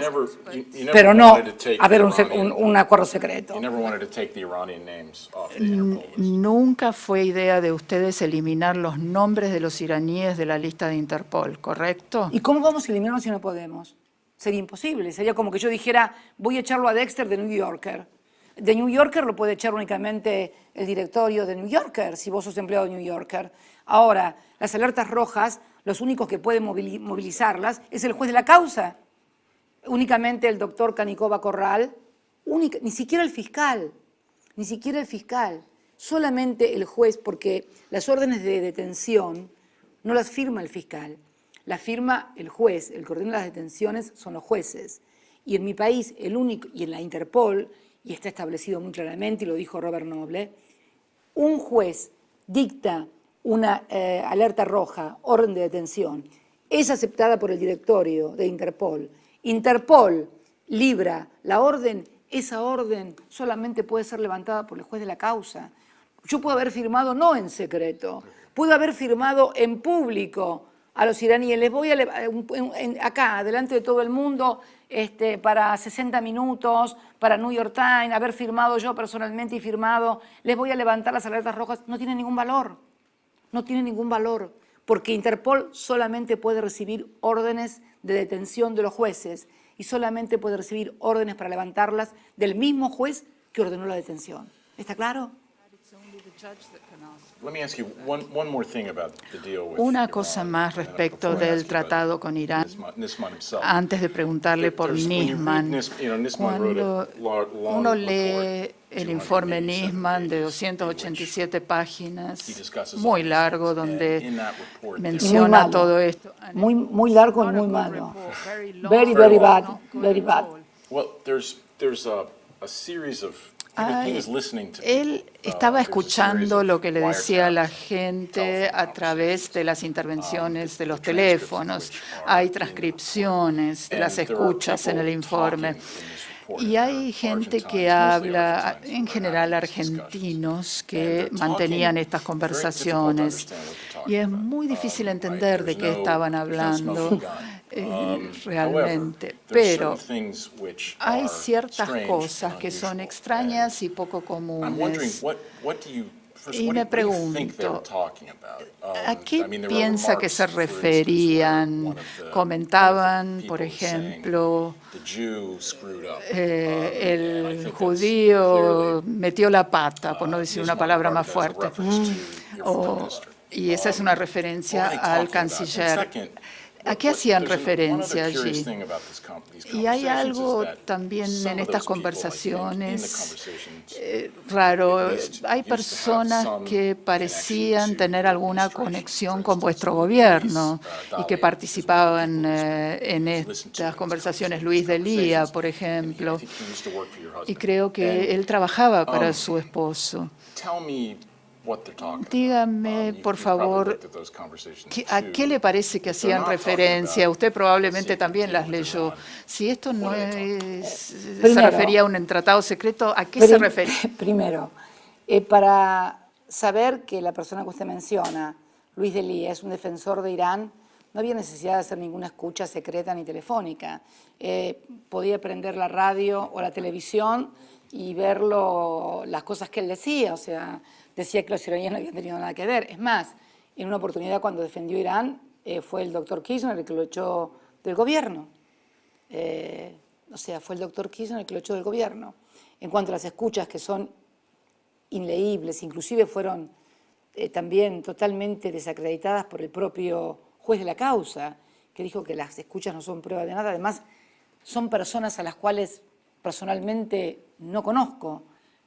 Al señor ese Khalil que aparece en las escuchas está más vinculado con el gobierno de la ciudad. Toda su familia es empleada del gobierno de la ciudad. Al otro señor, que ni me acuerdo el apellido, que los indicaban como miembro de inteligencia, no existe tampoco, no tiene ninguna vinculación. O sea, en realidad las escuchas son ininteligibles, no prueban absolutamente nada, nada más que conversaciones entre personajes de tercera, cuarta categoría o quinta categoría que no tienen absolutamente nada que ver. Ninguna de las personas que forman parte del gobierno aparece en las escuchas, hablando en las escuchas, son mencionadas. Es más, yo creo que algunas de las escuchas fueron armadas inclusive porque ¿a usted no le parece raro, y vos que debes tener mucha experiencia, que se tome un solo teléfono y no se tomen los teléfonos de las otras personas? Si por ejemplo, fulanito de tal está hablando tal cosa, no se toman, tampoco se estudió las vinculaciones financieras de esas personas. ¿Qué es lo que primero que hace un investigador en materia de terrorismo internacional? Estudiar cuáles son las conexiones financieras, cuáles son las sociedades comerciales. Hoy uno de los principales problemas que tiene el mundo es cómo se detectan las redes de financiamiento del terrorismo global o del narcotráfico o de todo el crimen y delito organizado. En realidad se parecía mucho, yo que tuve participación en el primer juicio de la AMIA, en aquel que se cayó, en donde también se hicieron escuchas de lo que decía Rivelli, escuchas de lo que decía el otro, se parecía demasiado, para mi gusto, con lo que pasó en la primera causa de la AMIA, que luego cayó. Pero la denuncia en sí, yo estoy convencida de que no la escribió el fiscal Nisman.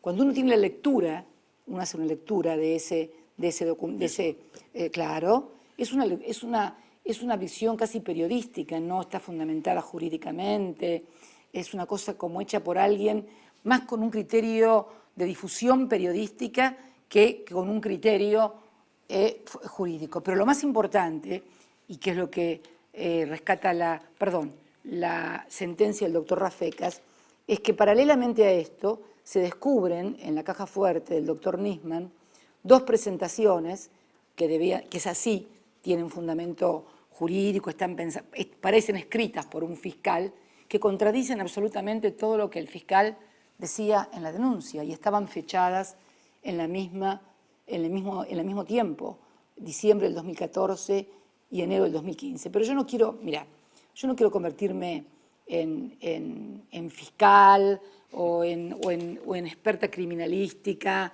Eso lo dirán los jueces, eso lo dirá el sentido común. Yo he hecho traducir al inglés todo esto para que pudiera tener todo el mundo acceso a esta documentación. Pero la verdad que pensar que esta presidenta, que desde el año 1996 viene batallando en la causa de la AMIA, vengo peleándome con los que eran jueces de entonces, vengo planteando recursos humanos y técnicos para la investigación, somos los únicos que fuimos a Naciones Unidas a acusar a la República Islámica de Irán, somos los únicos que logramos que la República Islámica de Irán se siente a reconocer que tiene que discutir y hablar sobre el tema AMIA, porque lo más común para Irán hubiera sido seguir como está ahora. Si en realidad le pedimos a Estados Unidos también que incluya las negociaciones por la cuestión nuclear, la cuestión AMIA. Nos dijeron que no podían porque era una cuestión totalmente diferente. Hasta le pedimos a Estados Unidos que lo incluyan en las conversaciones nucleares. Entonces, me parece que las cosas tienen que tener una lógica. No pueden ser tan disparatadas. Y la verdad que la denuncia del fiscal Nisman tiene que ver más, me parece, con el desplazamiento que hubo en la Secretaría de Inteligencia a fines de diciembre que con ninguna otra cosa. Porque en su caja fuerte tenía reservada una presentación ante Naciones Unidas que decía exactamente lo contrario a lo que hizo cuando denunció. Regresó intempestivamente del viaje, presentó una denuncia que se... What did it say? ¿Cómo? When you say it said the opposite. Cuando dice que decía lo contrario, Claro, ¿me puede describir qué significa eso? Claro, era una presentación ante Naciones Unidas, una fechada con diciembre del 2014 y otra enero del 2015, o sea, en simultáneo con la denuncia, donde me pedía a mí, como presidenta de la Argentina, que me presentara ante el Consejo de Naciones Unidas, en virtud de determinada normativa que invoca, para que allí pidiera la extradición de los ciudadanos iraníes. Y transcribe en ese escrito todos y cada uno de los discursos que yo pronuncié, el doctor Kirchner, inclusive mi último discurso, el del 2014, también lo transcribe, y reconoce todo lo que ha hecho el gobierno, e inclusive se refiere críticamente al memorándum de entendimiento, pero dice una frase que es, en realidad, ese memorándum de entendimiento tenía el mismo y único objetivo de siempre, lograr que los iraníes finalmente declaren y se pueda iniciar un juicio. Esto lo escribe y lo firma Nisman con fecha, lo deja firmado antes de irse, con fecha diciembre de 2014 y enero del 2015. Tan es así que dice que hace más de 7 años, dice en una parte del escrito, que se lanzaron las alertas rojas y todavía no hay ningún resultado. Yo intuyo que lo terminó de escribir en el propio diciembre de 2014 porque, ¿sabe cuándo fueron las alertas rojas? En noviembre del 2007. Y él dice, ya pasaron más de 7 años de estas alertas rojas y todavía no hemos logrado nada. Con lo cual, y lo firma uno en diciembre del 2014, para el caso de que no se hubiera aprobado el memorándum de entendimiento por parte de Irán, y otro lo deja fechado en enero del 2015, donde levanta la política del gobierno del doctor Kirchner y de mí, a punto tal que le pronuncia cada uno de mis discursos cuando le reclamo a Irán. Caso Lockerbie, inclusive dice que también podía haber perseguido... Why did he take one out of the safe and leave the other one in? ¿Por qué sacó uno de los documentos de la caja fuerte y los No otros sacó ninguno de los dejó? dos. No sacó ninguno de los dos. Él, no sacó ninguno. Los dos estaban en la caja fuerte. no sacó ninguno de los dos. Él llegó aquí, presentó esa denuncia que está escrita, cualquiera se lo puede decir, cualquier abogado, cualquier jurista, no está escrita por un abogado, no está escrita por un jurista.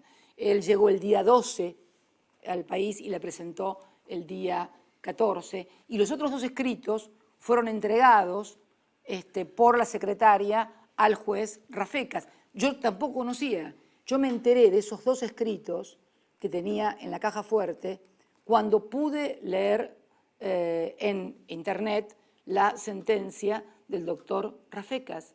El doctor Rafecas dice en su sentencia, si había alguna duda con respecto a la inexistencia de delito, esto ya es lapidario, una cosa así emplea más o menos un término así. Estos dos escritos firmados por el propio, están firmados de puño y letra por el fiscal y se ve en la escritura una factura, una típica de un fiscal o de un abogado. Entonces me parece que a esta altura seguir discutiendo esto es seguir demorando lo que necesitamos hacer, que es encarar a la República Islámica de Irán para que logre, si nos decretan constitucional el acuerdo, que finalmente en Teherán, el juez está dispuesto a ir a Teherán, se tome declaración a los detenidos. Ahora, yo creo que también hay mucho de geopolítica en todo esto. A usted no se le puede escapar lo que pasó hace unos días en Estados Unidos, donde el premier israelí, Benjamín Netanyahu, en un abierto e inédito, yo creí que nunca iba a haber una cosa así, e inédito desafío al presidente Barack Obama, va a pronunciar un discurso contra el presidente de los Estados Unidos ante el propio Congreso. Hay una carta de más de 47 legisladores del Tea Party, de los republicanos, diciéndole a los iraníes que no les importa nada lo que firme Obama, que firme lo que firme Obama, el próximo gobierno los va a tirar todo abajo. Es un escándalo internacional lo que está pasando. Y es un escándalo que Netanyahu, 2 semanas antes de las elecciones, en Israel, que son el 17, vaya a dar un discurso en Estados Unidos que ni siquiera pudo ser transmitido en Israel porque estaba prohibido por la veda política, porque había elecciones. Entonces, ¿no le parece que todo hace demasiado juego? Esa presentación del fiscal Nisman de repente, luego Netanyahu enfrentando al presidente Barack Obama para impedir el acuerdo con Irán por el tema nuclear. A ver, yo no creo en las brujas, pero que las hay, las hay. But I'm sure they exist. What do you think happened to Nisman? ¿Qué piensa que le sucedió a Nisman cuando falleció en primera instancia? La reacción inicial fue que probablemente se suicidó. Y unos días más tarde usted... ¿Se puede repetir? A ver, ahora me recibe, yo estoy apretando... Just a second. Repetí de vuelta porque se salió. Por favor, a la traductora decirle que... Estoy apretando ahí, ¿me oye bien? Sí. Una cosa que quería decirte además. En el discurso de Netanyahu, ¿me estás escuchando para transmitirle acá a Dexter? Bueno, algo que me olvidé de comentarte sobre el discurso de Netanyahu. El discurso de Netanyahu ante el Congreso de los Estados Unidos menciona como uno de los fundamentos para que Estados Unidos no llegue a ningún acuerdo con Irán, que Estados Unidos y sus aliados son permanentemente atacados por Irán. Y menciona 2 ataques especiales, la voladura de la Embajada de Israel en 1992 en la Argentina y la voladura y el atentado terrorista de la Mutual AMIA en Buenos Aires. Fueron las 2 cosas que mencionó Netanyahu como uno de los fundamentos en el discurso que dio ante el Congreso de los Estados Unidos. Yo no creo en las casualidades, y mucho menos en política internacional. No creo en las casualidades, y mucho menos en política internacional. ¿Vos crees en las casualidades? ¿En Medio Oriente? Ayúdenme con esto, a ver, ¿por qué lo hizo Netanyahu? No sé si te voy a poder ayudar con Netanyahu.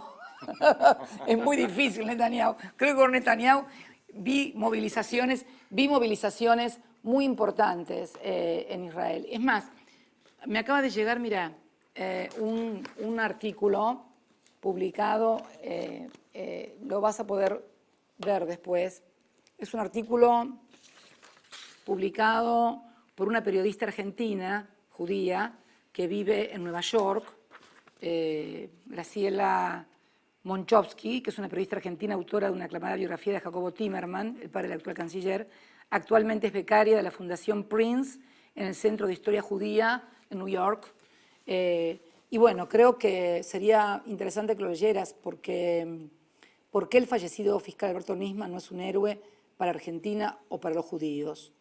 Y tiene una serie de consideraciones críticas. Yo empecé a leerlo, no pude terminar de leerlo porque justo llegaste vos, pero lo voy a terminar de leer y realmente es impresionante. Y te puedo asegurar que Graciela Monchovsky, cuando vivió en la Argentina, no era precisamente una partidaria de este gobierno, al contrario, era una periodista muy crítica de nuestra gestión. Yo creo que realmente el discurso de Netanyahu fue un abierto desafío al presidente Barack Obama, pero fundamentalmente estuvo apuntado a la política interna de Israel. Yo vi en Israel, esta carta, este artículo no lo publica un diario argentino, este artículo lo publica el Haaretz de Israel. O sea, creo que hay política interna muy fuerte en Israel porque el laborismo está muy fuerte, porque, a ver, tanto la izquierda israelí como la derecha israelí están enojadas con Netanyahu. La izquierda porque dice que los está llevando a un punto sin retorno, porque se están peleando con su principal aliado y con la gran seguridad de Israel, que es el veto de Estados Unidos en el Consejo de Seguridad ante cualquier sanción. Eso dice, digamos, el progresismo o lo que podemos decir el laborismo israelí. Y la derecha dice, mucho más dura y mucho más pragmática que la izquierda, dice, pero ¿qué nos va a convencer Netanyahu que va a terminar con Irán si todavía no pudo terminar con Hamas? Que son muchos menos y mucho menos poderosos. O sea, me parece que hay mucho de política interna en todo lo que está pasando en Medio Oriente y la proyectan como daños colaterales.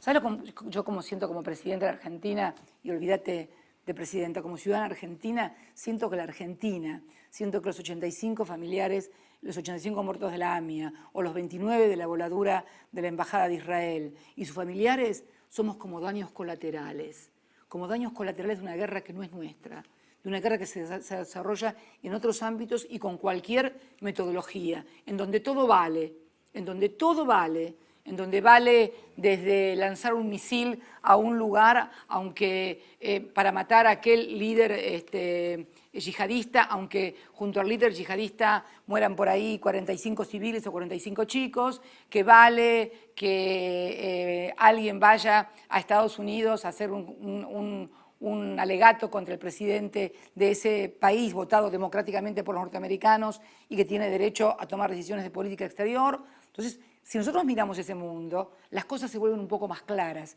porque si nosotros nos limitamos a mirar este anteojo o este vaso, sin mirar a todos los que están en esta habitación, no vamos a entender por qué estos anteojos están acá y por qué este vaso con rouge está acá. Tenemos que entender que hay un montón de gente que nos está escuchando, filmando, mirando, que vos me viniste a entrevistar a mí y que por eso tengo mis anteojos acá, este vaso de agua acá y este artículo de esta periodista acá. Yo creo que esto es lo que hay que mirar. Y esto es lo que no se mira muchas veces en un país, es lo que muchas veces, no solamente en Argentina, lo que no se puede mirar en Estados Unidos, lo que no se puede mirar en Israel, o se mira y entonces toman posiciones. Por eso digo que es obligación de toda la dirigencia, fundamentalmente de quienes conducen un país, Barack Obama, que tiene la conducción de los Estados Unidos, pero que además también, no podemos ignorarlo, es el país de mayor poderío en el mundo, también tiene responsabilidades en asegurar la paz y la seguridad del mundo. No es una cuestión únicamente que le interese a Estados Unidos, porque Estados Unidos no va a tener seguridad si no hay paz en el mundo. ¿Cuándo fue vulnerada por primera vez la seguridad de los Estados Unidos? En el atentado más grande que se recuerda, que fue el de las Torres Gemelas. ¿Y por qué? Porque no había paz en otros lados. Había mucha seguridad, estaba la FBI, la CIA, la ACN, todos los servicios, todos los micrófonos, todas las armas, y le hicieron caer 2 torres. Entonces ahí yo creo que los estadounidenses tienen que comprender que la seguridad de ellos no es una cuestión de seguridad interna de los Estados Unidos, que la seguridad de Estados Unidos depende de la seguridad del mundo. y que toda tarea que sea y que tienda, como la que está, mira que yo no soy defensora de Barack Obama, que toda tarea como la que tiene Barack Obama a desmontar conflictos, a desmontar frentes de conflictos y de enfrentamientos, no es solamente porque quiere llegar a un acuerdo con los iraníes, es porque quiere asegurar verdaderamente la seguridad de los ciudadanos de Estados Unidos. Yo por lo menos la veo de esa manera y lo entiendo su gestión de esa manera. No hay otra posibilidad. Ahora, yo sé que los periodistas tienen la obligación de siempre querer encontrar algo que sea un poco más sensacional o más, pero las cosas a veces son lo que parecen. Esto es, aunque, y el memorándum de entendimiento es lo que es, un memorándum de entendimiento para lograr que los iraníes acusados declaren ante el juez competente y la causa se pueda llevar adelante. Lo otro son 21 años de impunidad. Ahora, si quieren 21 años de impunidad más, que sigan. Yo termino el 10 de diciembre de presidenta. Seguramente algunos de los que me sucedan van a tener la inteligencia, la claridad suficiente para lograr tal vez lo que yo no puedo lograr. Lo apoyaré, pero no es llevando un casus belli al Consejo de Seguridad de Naciones Unidas, porque acá lo que se quería crear es un casus belli, que no iba a pasar también, Dexter. Vos sabés cómo funciona el Consejo de Seguridad de Naciones Unidas, veto de China o veto de Rusia, pero suponte, como dije yo, una asamblea legislativa del 1 de marzo. Supongamos que los 15 miembros del Consejo de Seguridad, los 5 permanentes y los 10 alternativos, dicen sí, está bien, obligan y le piden a Irán que extradite a los iraníes. ¿Quién los va a buscar allá? ¿Quién los va a buscar? ¿Y cómo los van a buscar? ¿Hacemos un casus belli?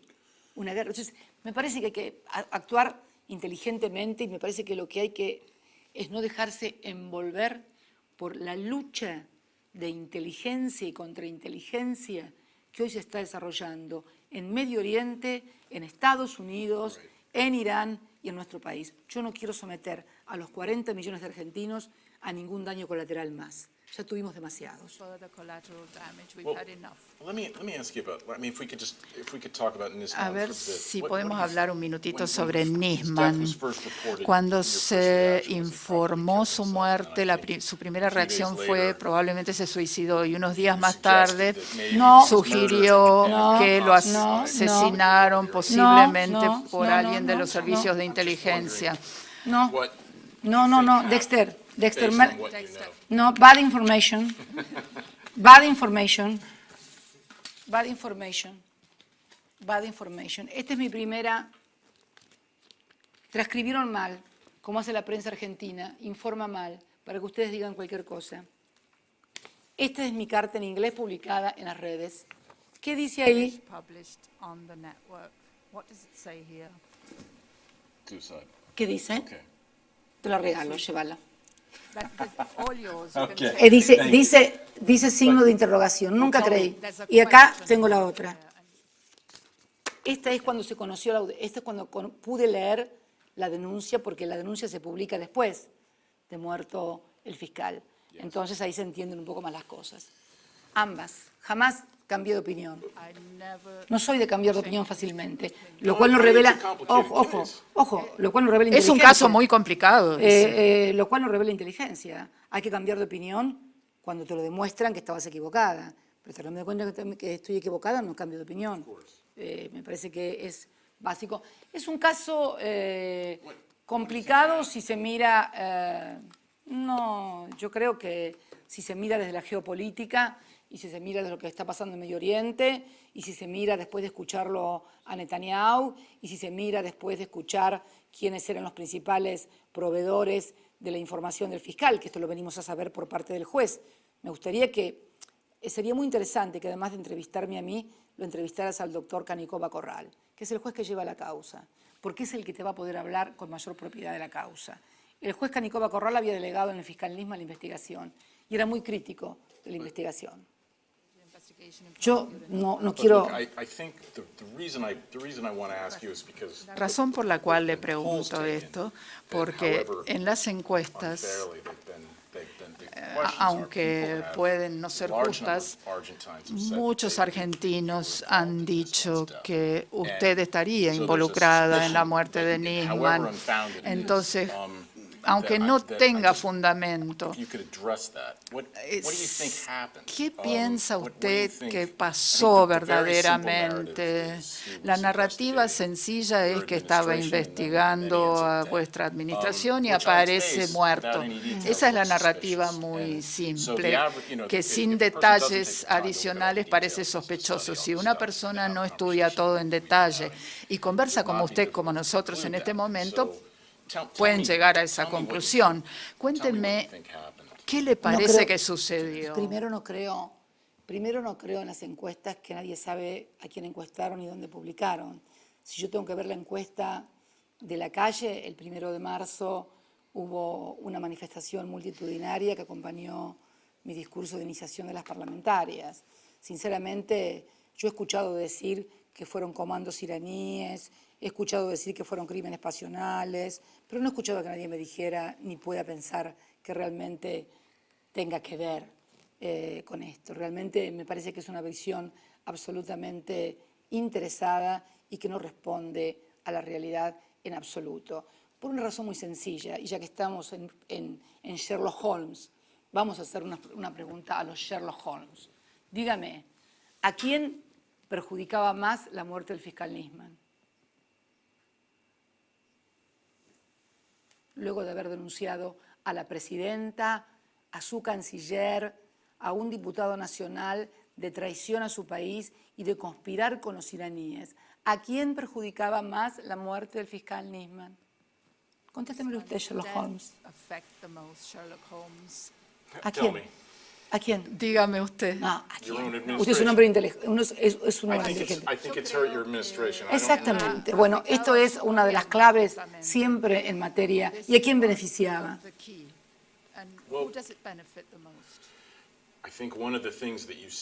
Creo que una de las cosas que mencionó es que, y usted planteó la sospecha de la CIDE, una agencia fuera de control, autónoma, y usted ha generado cierta sospecha de que podría haber alguien allí involucrado. Allí y afuera también. Estoy intentando buscar la verdad. Allí y afuera también, porque en definitiva es un servicio de inteligencia que tenía múltiples conexiones, como lo han reconocido agencias de inteligencia también internacionales. Entonces, no es digamos, una visión conspirativa, es simplemente la visión de la realidad. Usted sabe además que es una característica de casi todos los servicios de inteligencia del mundo. Hay una autonomización, una autonomía del poder político, llámese Estados Unidos, llámese Israel, llámese cualquier otro tipo de servicio. Creo que está bien este coso, sí. ¿Se escucha? Ah, bien, perfecto, gracias. Así que por eso nosotros decidimos desplazamientos y por eso decidimos también una reforma profunda de los servicios de inteligencia a través de una ley que enviamos al Congreso, donde le retiramos al Poder Ejecutivo las escuchas, porque en realidad la Secretaría de Inteligencia depende directamente del presidente, con lo cual las escuchas telefónicas dependen directamente del presidente. ¿Qué hicimos nosotros? Retirar todo esto y pasar a manos del Ministerio de la Procuración Fiscal, que es un ministerio extrapoder ejecutivo, extrapoder legislativo, extrapoder judicial, para que sean la Procuración de la Nación, que es un organismo constitucional, el responsable de todo lo que son las escuchas judiciales. Y una reforma muy profunda donde los agentes de inteligencia no se pueden mezclar más con los jueces, sino que tienen que pedir a través del secretario colaboración y solamente eso. Hemos hecho una profunda reforma que era una deuda de la democracia. Debo decir que no es una cosa porque la pregunta obligada que viene ahora y por qué no lo hicieron antes. Bueno, sí, podríamos haber hecho antes también la expropiación de YPF, podríamos haber hecho antes lo de las AFJP, pero todo tiene sus tiempos históricos. El tema de la reforma de los servicios de inteligencia era una deuda pendiente de la democracia desde 1983. Y yo la tomé, como tantas otras cosas, a mi cargo. Y creo que hemos dado un muy buen paso en esto, que las futuras administraciones que me sucedan lo van a agradecer. No se puede volver a a mezclar más lo que es, y le voy a decir inteligencia entre comillas, porque en realidad, más que inteligencia, había maniobras de distracción o maniobras de plantear pruebas o maniobras de acusar o crear causas o maneras, bueno, la causa AMIA es una prueba de cómo se manejaron los servicios de inteligencia y la justicia argentina. La prueba está, 21 años, impunidad, un juicio caído, expresidentes procesados por encubrimiento hace más de 15 años y todo sigue igual. Bueno, me parece que habría que enfocar o ubicar la Cámara y sobre todo la inteligencia de los periodistas también hacia otros lugares, ¿no? Yeah, I think we're running out of time. Creo que ya nos but estamos so what do you quedando think is sin what's tiempo, your best pero assessment of what happened? ¿cuál es su evaluación de lo que le sucedió a Nisman en base a las pruebas con las que se cuentan? ¿Qué le parece Yo no que puede tengo haber pruebas porque sucedido? no estoy en la causa, no soy ni fiscal ni jueza. Lea la carta, por favor, que yo hago una evaluación de carácter político porque creo que hubo una gran maniobra política contra el gobierno. Entonces, los que evalúan las pruebas o las causas, lo invito a que por la causa AMI hable con el doctor Canicova Corral y por la causa de Nisman hable con la fiscal Fein o con la jueza de la causa. La evaluación política de que se trató de una gran maniobra política contra el gobierno, con ramificaciones nacionales y para impactar también internacionalmente y en situaciones que se están viviendo hoy en Medio Oriente, en Estados Unidos y demás, le recomiendo la lectura de mi segunda carta. Y si no le alcanza, la versión de mi intervención en el Congreso para el 1 de marzo, donde no solamente le expliqué a un periodista, sino a los 40 millones de argentinos lo que esta presidenta piensa que pasó con eso. Argentinians, what happened with that, what my Great. thoughts are about that. Okay. Well, thank you so much for taking the time. Muchísimas gracias por su Muchas tiempo, gracias. le agradezco Thank you. mucho, me No. resultó fascinante. Bueno, muchas gracias. Bueno. Muchas gracias. Muchas gracias.